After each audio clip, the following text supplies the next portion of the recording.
Bonjour à tous, c'est Paul Tam pour vous présenter un nouveau sapin en sucette. Et là, je me suis dit un truc qui fait que je pense que je ne suis pas très normal. Mais bon, je me suis demandé si on pouvait conserver les aliments dans le miel, donc qui a une durée de péremption indéfinie, et donc et des graines particulièrement, et les réutiliser par la suite pour, pour les faire germer, les replanter.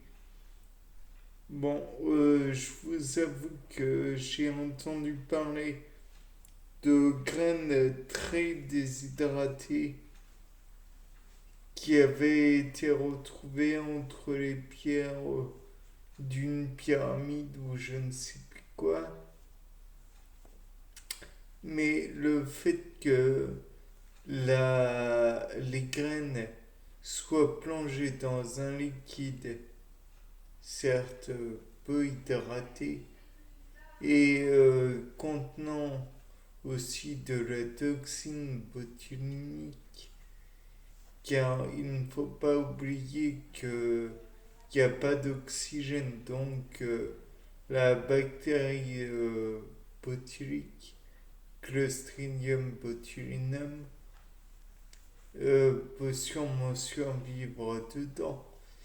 Mais de là à dire que ça permet de conserver une graine et qu'en plus cette graine va pouvoir faire germer et retrouver un cycle cellulaire normal, vous comprendrez que c'est un peu difficile à gober. De plus, il ne faut pas oublier que le miel a un certain pH. Et je doute que le pH soit tout à fait, comment dire, neutre. Je pense plutôt qu'il sera acide, mais là n'est pas la question. De plus, s'il est acide ou basique même, il y a peu de chances que la graine ne soit pas corrodée par le pH. Et donc, s'il y a corrosion, on peut envisager aussi que il y ait une destruction partielle, voire intégrale de l'acide nucléique qui est conservé dans la graine. De plus, je ne sais pas si vous savez ce qu'est le mélange piranha, mais en gros, c'est de l'acide sulfurique avec du peroxyde d'hydrogène. Et là, je tiens à vous dire que c'est quelque chose que je n'ai pas envie d'approcher, que je n'ai pas envie de voir manipuler, car ça peut ronger très fortement.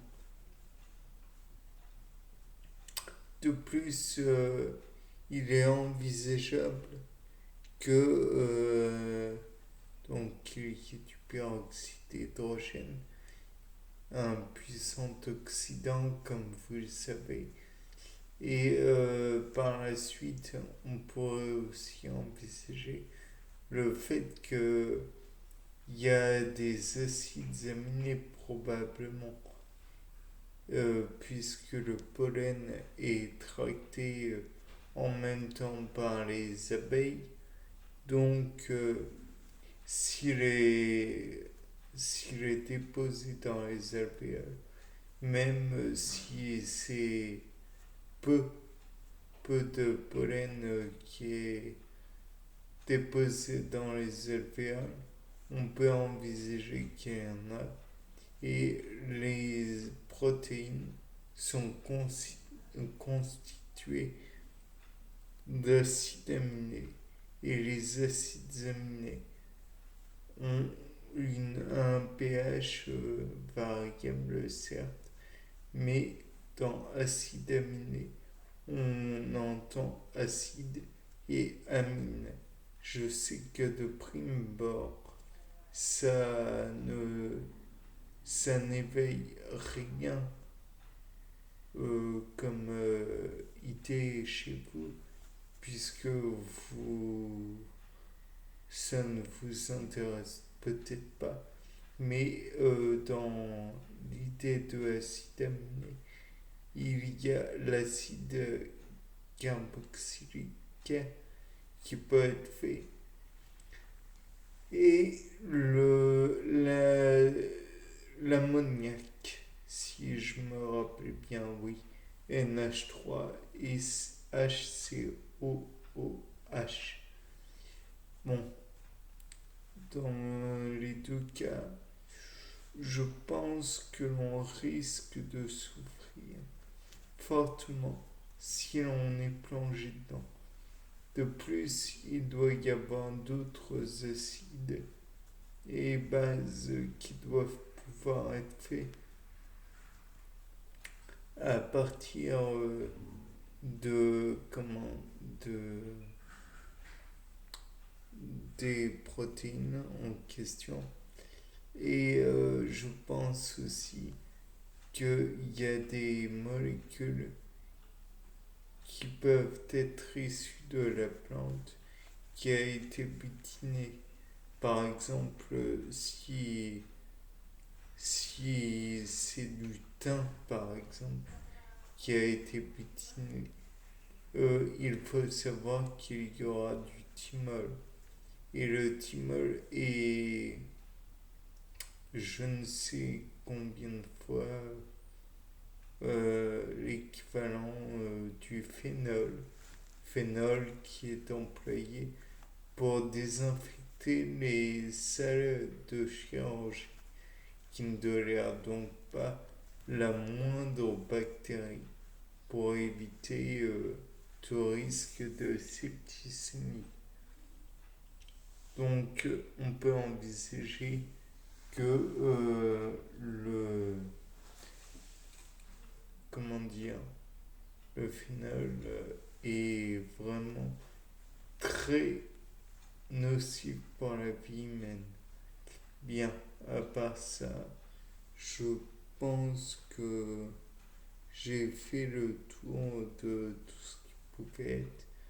Bon, bien sûr, il y a des exoses, du saccharose et moult molécules aromatiques aussi, qui peuvent bien sûr être comme le benzène, des sources de tumeurs, de cancer, en somme, qui sont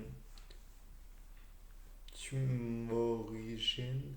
Je ne sais pas si ça se dit cancérigène, ça, je pense. Et donc, par voie de conséquence, ces molécules risquent d'endommager le matériel génétique, si ce n'est la paroi de la graine. Bien, sur ce, je pense qu'il faudrait continuer les recherches dessus. C'était Paul Dame pour un nouveau sapin en sucette. Au revoir.